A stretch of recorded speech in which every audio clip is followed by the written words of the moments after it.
Hi there. My name is Erika Sponsler, and I teach at Western High School in Jackson, Michigan. Parma is actually where my school is located.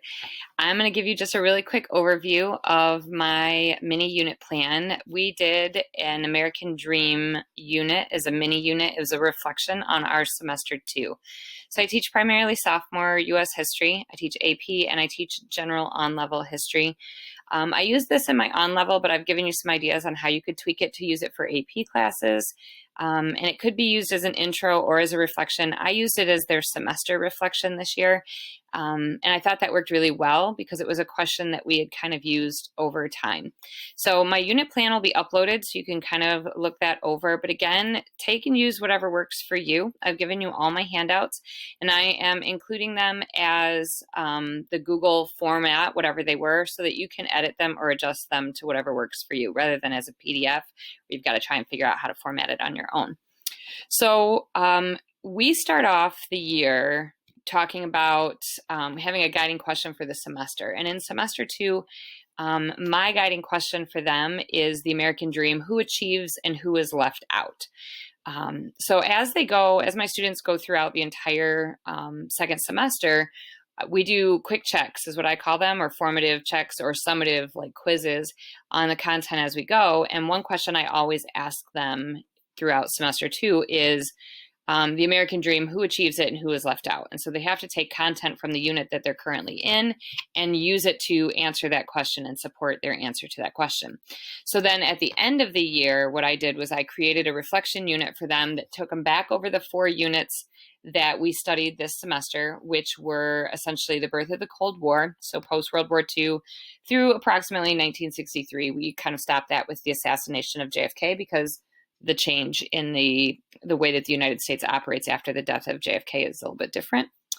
Then we do a civil rights era, which takes us back actually pre-World War II and goes all the way through the 1970s. Then rights, reactions, limits, Vietnam through Ford, and then changing America, which is President Carter through approximately 2005. So those are the 4 units that I do in semester 2, and they use this concept, the American Dream: who achieves it and who is left out, as their framing question kind of through all of the units that we do. For this reflection unit, I had them look back over what the American Dream was and how we decided that and how they determined that. And then I had them using new primary sources and reflecting on the vocabulary and the content they had already learned, answer how has the dream continued to be inaccessible to some groups and people? How have groups worked to make the American Dream accessible to more people? And then ultimately, what is the dream now? What does the American Dream look like today? And what does the American Dream look like for you? So we took it from essentially 1945. We looked at what was the dream then and how has it changed over time? How have things improved for some groups? How have things stayed the same or not improved? What are some of the new ways that people are getting access to the concept of the dream? And then I had students look at the dream for them and where they are today in 2021. Okay, so I have this information here for you, connected it to all the different various standards from all the different groups. There are 4, lessons, 4 days of content for this, and you can make it longer or shorter. In a normal year, I would have done this in 4 days. I would have had this work 4 days of in-class time. This year, because obviously we were hybrid in our school district, so I had students who were fully online at home, and I had students who were fully in person in my classroom, and then twice a week we would Zoom in with our virtual kids, and they would come to class with all of us. So I was teaching in person 3 days a week, 2 days a week. I was teaching on Zoom and in person 2 days a week. And then we had Wednesdays as a fully virtual kind of catch-up day. So I designed this unit to work asynchronously or solo if students wanted to work by themselves. I gave them about 8 to 10 days actually to work on it. So I kind of doubled the length. So for each of these assignments or days, I gave them really like 2 days of class time to work on it, plus the Wednesdays that were virtual. So they ended up more like 10 class days to work on it. But in a normal year, I fully believe that my sophomores would normally be able to get this done in about 4 days. So my compelling question for the overall unit, I kind of added to my usual question for the semester with how do these decades reflect the American dream, who achieves it and who is left out? Because again, this was a reflection on the semester. So students were looking back over what they had learned and they were bringing it up to the present and they were incorporating new primary source documents into what they already knew so that they could demonstrate that ability to take that prior knowledge and make a connection to new content that they hadn't seen previously or content that they hadn't seen the primary source necessarily of that content. Okay. My supporting questions, how has the American dream evolved over the history that we've studied? So from 1945 to now, what are the changes? What did it look like? How has it been kind of mythologized? Then I had two other supporting questions, and they were pretty much the same sort of thing, just looking at different aspects of the dream. So dream found, dream denied kind of idea. So how has the dream been inaccessible to some, and how have groups worked to make the American dream accessible to more people? And then our final kind of supporting question, what is the dream now? What does the dream look like to or for you? And in what ways can you support equal access to the tangible aspects of the American dream? And that last part is more of an extension of what we did, because again, I was just using this as a reflection activity, but you could add this take action piece on making sure that there's equal access, and what does that look like in your community or in your school? So lesson 1 was the Changing American Dream. I had them reading over an American Dream handout. We did this together in class on Zoom, so I planned this one for a Zoom day. We had this document here that is really just excerpts from an article from The Atlantic called In Search of the American Dream, and a book of collected artifacts and primary sources called American Dreams. And then I had them doing a little bit of a kind of group discussion when we were in class, and then they did kind of solo reflection when they were at home. So how can we define the American dream? You could do it on their own or with a partner. And then kind of what is the most important in creation of this modern American dream? What evidence or examples do we have from what we've learned so far this semester? Then they had a document here, which is where they're going to kind of put all of their content. And again, I've given you this document. This is Google Slides. If you didn't know this, Google Slides now lets you format the shape of your Google Slides into whatever. It doesn't just have to be the horizontal slides. So I made all of mine vertical 8.5 by 11s, and this is kind of how I made my digital handouts for students or my digital worksheets for kids. It was awesome because I can manipulate a slide way differently. I could put visuals on it, and I could do graphic organizers. I made all sorts of stuff like this.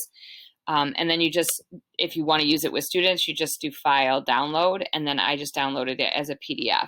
So then kids could use it. You could print it like on paper, which I did for some students who wanted it on paper, or I could upload it as a PDF and kids could annotate on the PDF, like we have Notability at our school. So it worked in terms of making it into kind of a thing. So it's not an interactive slide, even though it's made in slides, it's really more of a organizer form. So on this first part here, so what do you think are the most important things and on this appropriate page? So for this, again, it's page 1. You're going to answer that question. What is the American dream? What is or what was the American dream, especially in 1945, that birth of the Cold War? And I let them do this in any format they wanted. So I told them, play to your strengths. I had some students who were super visual. They loved doing sketch notes. They loved doing one-pagers. They were really great with doing visuals with captions and content. I had other students who were more essay-oriented. They just, what is the question? I want to answer the question kind of with my thesis statement and my supports. I had other ones who were more verbal. They wanted to do a recording. So on this document, I sometimes had an essay written with a thesis statement and their supporting evidence. Sometimes I had a bunch of pictures drawn or primary pictures pulled from the internet or pulled from their own textbooks with captions and copy. And other times I had just a link to a video, a Flipgrid video or a Loom video like this one, where students were just talking to me and telling me what their answer to the question was. So I left it really open. My only requirement was that they had to meet those standards of answering the question, so essentially creating their thesis statement, what is their argument, what is their claim, and then supporting it with evidence. And that varied depending on which stage of this reflection we were in. So for this one, it was really just citing evidence from early on in the semester. What did they know about? What did they learn about? Maybe citing this, what is the American dream, that we had just read together, something to that effect. Then lesson 2 and lesson 3 are pretty much identical to each other. They just deal with different aspects of the dream. So they received and opened these documents. So on day 2, essentially, they would get the American dream reflection, the dream denied. I gave them vocabulary from our unit, so I pulled a list of vocabulary. Some of these are examples of ways that the dream was defended or was given to more people, or access was given to more people. Some of these are examples of denied, or the way that rights were maybe controlled by other groups. Students had to decide. So this was sort of like a little mini test. Can they figure this out? Do they know what these terms mean? Are they using the right ones in reflection? So this page looks the same no matter which lesson you're doing. And so I've got this list of vocabulary. And then I gave them new primary sources. So once they had gone over this, they looked at their American dream denied vocabulary. They were supposed to be choosing one thing from each of the 4 units, so one vocabulary term, concept, that helps them to answer their thesis. How was the dream denied to some people or inaccessible to some people? What are some vocabulary examples of that? Then I gave them 4 new primary sources. In my room, we use an acronym called HIPPO when we're analyzing documents. HIPPO is just an acronym that was created by a group of AP teachers. So you can actually find this if you just Google like document sourcing HIPPO. You'll find a lot of different format structures for this. I have a handout. It's linked right here. And what I have them look at is historical context. So like, when was it written? What was the time period? What was going on when this thing was created, whatever it may be.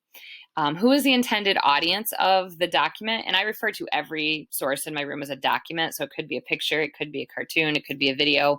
But who was the intended audience? What's the point of view of the author, like the person who created this? What is their perspective or their point of view? What is it that they're trying to do? Or what is the point of view of the document itself? And then what's the purpose? Why did they make it? Who are they, who are they speaking to? Is that part of that intended audience? But why does this exist? Why is it there? And then the O part actually connects to outside evidence. So how does this connect to outside content, other content that maybe isn't part of the document, but stuff that we've already learned or stuff that we know? It's kind of activating prior knowledge. They then had to choose documents that they wanted to use to support their argument. So they've already chosen their 4 vocabulary terms, and now they're going to choose 2 of the documents that I've given them. So there are 4 more pages in this reflection. The first one is, again, the vocabulary terms. And then on each of these next 4 pages, there is a primary source. And I've given them some sourcing information here, so some background, some of that historical context for them. And then I've cited where this source can be found or where it's coming from. So this one here is a map. This is a redlining map, so you can actually see the physical redlining here. If you zoom in, you can see this information here. I gave them the website from where it came from, which you can also use. We used a redlining map of the city of Jackson, so Jackson, Michigan. On this web address, you can actually find lots of different cities, so you could personalize this for your own area. You can look at redlining maps all throughout Michigan and all throughout the country in different places.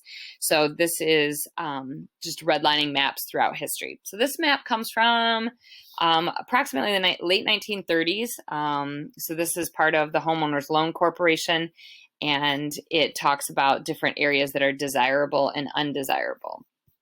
The second source they have for the dream denied is an excerpt of the Malcolm X speech, The Ballot or the Bullet, which he gave in Detroit. He gave it in Cleveland. He also gave it in Detroit. So again, with some local connection to that. The third document is Thurgood Marshall's dissenting opinion in Milliken versus Bradley, which talks about busing during the civil rights movement in Detroit. And then the fourth document that I gave them is Silence Equals Death, which is an AIDS activism poster. And it talks about, it's kind of speaking to the response of the federal government to the AIDS crisis. What you may also notice is that each of these documents comes from a different era that they studied. So they had 4 units that we studied during this time period, during this semester. So it's like World War II, Cold War kind of urbanization and suburbanization, civil rights, the 1970s, and then the 80s, 90s, and 2000s. So we had that redlining map that was created, again, in the 30s, but it played into who could have housing and where in the 1940s and 50s. With civil rights, we had the ballot or the bullet. With the Vietnam in the 1970s era, we had busing, which again connects to civil rights, but is also a 70s concept. And then the 1980s, we had the idea with the gay rights and the AIDS crisis poster. So it connects, each of the documents connects to these eras as well to give them a broad content. They get to pick which 2 documents they want to use that help support their argument. So students can take this in a really specific content way. So they could look at like civil rights over time. They could look at other minority groups like women's rights. They could look at, I had students who tracked kind of the gay and lesbian pride movement from the 40s to the present. They could do that in a really targeted way if they chose to, or they could just look at a really broad idea of what is the American dream, who has access and who's denied. Same thing works, so same basic unit. And again, their answer to that would go on here, which is the dream denied. How has the dream been denied or inaccessible to some people or in groups? So on here, again, format was totally up to them. The only requirements were they had to have a thesis, essentially, and make an argument, and they had to support that argument with evidence. And for us, for our purposes, that was 4 vocabulary terms they had already learned and demonstrated content knowledge on, and then 2 primary sources from the sources I had just given them, whatever structure or format they wanted. Lesson 3 mirrors lesson 2, but this one is the American dream defended. So these are ways that people were gaining access to the American dream or were achieving more freedoms or rights or had more access. This one kind of operates the same way. I give them the same list of vocabulary, exact same. They have to pick the 4 terms that they want to use, one from each of the eras. And then they have 4 documents. I gave them the GI Bill of Rights. I gave them the Voting Rights Act of 1965. So that GI Bill of Rights goes with that early Cold War unit. The Voting Rights Act goes with that Civil Rights unit from the 1960s, primarily the 60s. Source 3 is actually the Black Panther Party, but it's not just the Black Panther Party. What's really unique about this is the Black Panther Party newspaper writing about the Black Panther Party's support for the Section 504 sit-ins that were happening across the country. So students had to really analyze and look at this document to make sure they understood. Some students didn't do that, and they were just like, oh, the Black Panther Party, I know all about this. But you've got to read the context of this document and look at what they're talking about. So these are the sit-ins, and you may remember these as the people who actually physically sat on the stairs, got themselves out of their wheelchairs. You may recall the climbing up the stairs using their arms and their hands. They sat for 25 days in San Francisco, and the Black Panther Party in San Francisco actually supported the sit-in movement by bringing them food so that people didn't have to leave. They could stay where they were, and the Black Panther Party supported their sit-ins because they saw it as equal access and civil rights for all. So this is part of that expanded civil rights movement that we talk about in our Michigan state benchmarks. And there's a link here so you can actually read the articles from this newspaper. It gives you a transcript of the article, which is really cool to read. So that's from the 70s. And then from the 80s, we had, I used Farm Aid 1 and 2. We live in a fairly rural community. It's a rural suburban community. Very, I have a good contingent of farmers in my Parma crowd. So Farm Aid 1 and 2 is something they connected with. And so then this is the lyrics to Small Town, which is by John Mellencamp. And my students really connect to that concept of being in a small town and what that means and kind of that small town pride. So these are all ways that talk about how people felt pride in where they were or felt access to the dream. So those are the first three, kind of a general overview, and then the dream deferred, well, not deferred, that's a different poem, the dream denied, and then the dream defended. And again, that information goes on here, same as it did for the other. And then the last one is the dream redefined. So what does the dream look like for you or for the student? So in this one, it's a little bit different because I had them actually talking about their own thoughts on the dream and their own opinions. And so I had them read an opinion piece actually from the New York Times, and this comes from 2019. There's a link to a PDF copy of the article. It's got really big pictures in it. For some reason, when you PDF the article, it just got kind of wiggy. But that document is there, and I focus on the fact that this is an opinion piece when I talk to students. So there are things in this that you may agree with, and there are things in this that you may disagree with, and you can use it in either direction when you are putting together your argument on what is the American dream now. Do you have access? What does it look like for you? So again, I had them read through that. And then I had them have a conversation with their partner if they had chosen to work with a partner, or just at their table if they were working solo. If they were doing this at home asynchronously, I also used it as a daily check-in question so that I could read some of those responses in that way. Usually I did it the day after, so the kids had had chances to talk in class. Students are going to choose an article or quote from this article to use. It could be something that they agree with. It could be something that they disagree with. And then they're going to be describing and explaining what is the American dream now and what does that dream look like for you. And so again, that is going to go on that final page, the dream redefined. So how has the dream evolved since World War II? What is the dream now? What does the dream look like for you or to you?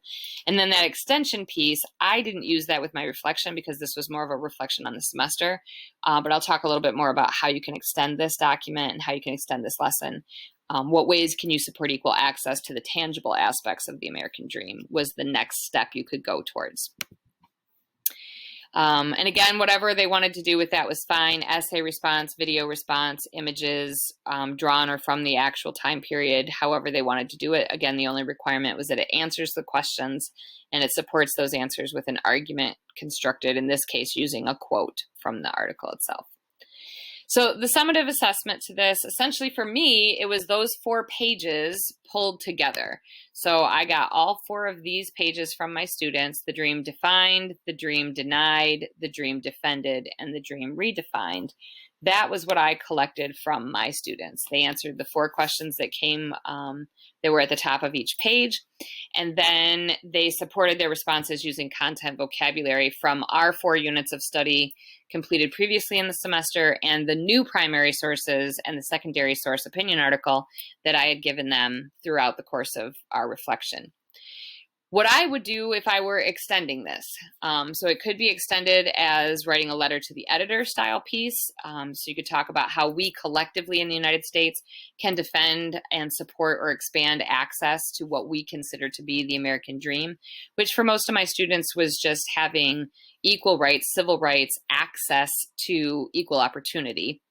Or students could create a take action advertisement or a PSA on how laws or government access can be protected or enacted to help citizens be better able to achieve their dreams. Students could do this in small group presentations to each other, like in a classroom setting. They could do this as a hall or a gallery walk. I have a really long hallway in front of my classroom that I frequently use as the 5th wall of my room. And we do gallery walks constantly with my stuff. So this would work really well as a gallery walk. We could group everything together. So what does the dream look like? The dream denied, the dream defended. What does the dream look like for you? And we could do kind of an interactive. I've had them do this with like sticky notes where they do an interactive thing, kind of like a silent conversation at the end.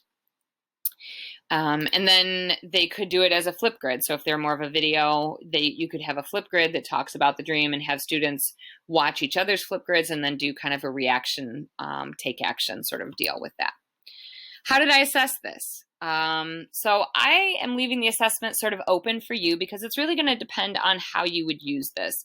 And there are multiple ways you could use this in class. So it could be an intro. It could be a review or a reflection. Just depends on what your adaptions are and what your needs are. And I'll talk a little bit about those just to kind of sum all this stuff up for you.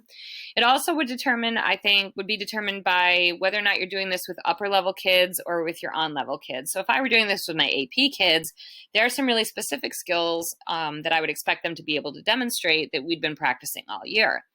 With my online or my on-level kids, I was more concerned with their ability to make a claim and support it with evidence at kind of a really basic level. Because even though they're sophomores, making a claim and supporting it with evidence is something that is actually relatively new to sophomores in my building. So that is something that I really work on all year long, and that was really what I was looking for. So for my purposes, as a semester reflection, I was just looking at their responses as a review of content and a reflection on previously learned stuff. I use what I call my 1-point rubric. We call it a light switch rubric. So it's either on or it's off. Did you do it? Did you not do it? Indicating that they had done or not done these tasks. So for me, I was looking for 4 things. Did they have a claim to answer the question on each page of their reflection? Did they connect at least one previously studied vocabulary term from each previous unit? So denied or defended, and how does that previously learned vocab support their argument? And then do they connect at least 2 primary sources to their proposed answer in each topic? So how does the new primary source support their argument? And then their use of the opinion piece, either in support of their claim on the final document page or to refute content of the opinion piece. So those are the basic things I was looking at. With how you would use this in other classes, you could use this as an intro, or you can use this in AP. So up here at the top, I kind of added those as a way to kind of adapt this. So you can see that up here, adaptions or other ways to use it. I also teach AP US History, and sophomores take AP US History in my building, so it kind of replaces their regular US History credit. I would see this being used as kind of a mini project or a post-test, or as a review before we did the final test itself. So usually the final AP test happens in May. This year it was all sorts of crazy. But we use more of the concept of American exceptionalism, and we talk about that, shining city on a hill kind of idea throughout the course of our units. We have 9 periods of time for AP students for the College Board, and I would say that students could use this looking at American exceptionalism across any or all of these periods and draw those connections to the present day. And this is an AP historical thinking skill that they're required to use and demonstrate on the test, changing continuity over time. So how have things stayed the same? How are things different as we go through US history? You could swap out the vocabulary yourself as a teacher. So if you wanted to go through, you could do 9 little mini vocabulary lists instead of the 4 that I currently have.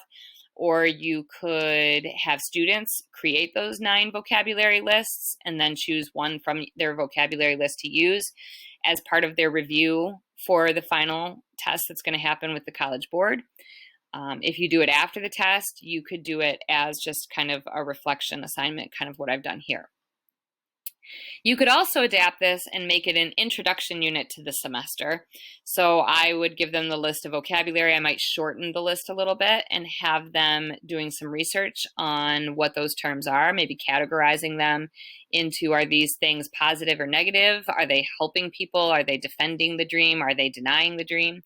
And I would have maybe even students working in teams. So they could work in groups, they could each take a unit or a time period, conduct research on those terms, share it back with their team, and then actually kind of do this little mini lesson. And then you could go into your units as you go, and then maybe kind of loop back over this and say, okay, well, remember at the beginning of the semester when we did this, you could do 1 page throughout each unit. So you could do the intro part at the beginning and look over the vocabulary. You could do each page as the introduction to the unit or as kind of the final task that you do for each unit. There are a lot of different ways I could see that this would be used. But again, I just used it as a reflection. So I've linked everything here for you. There's going to be a folder right here that'll take you to all of the content that I used. So my Google Slides handouts, the article that we read at the beginning, the article that we read at the end, and also that PDF copy of the HIPPO document. So all of that is there. Anything that I thought you might want to edit or tweak for your own use or to fit your own kind of content or structure, I left as the document format. The PDFs were either a solid article that was just content reading or this analysis format that I use in my classroom. So I hope that you find this useful. You can take it in little chunks or as one big thing, but I hope there's something in there that you think is useful to you.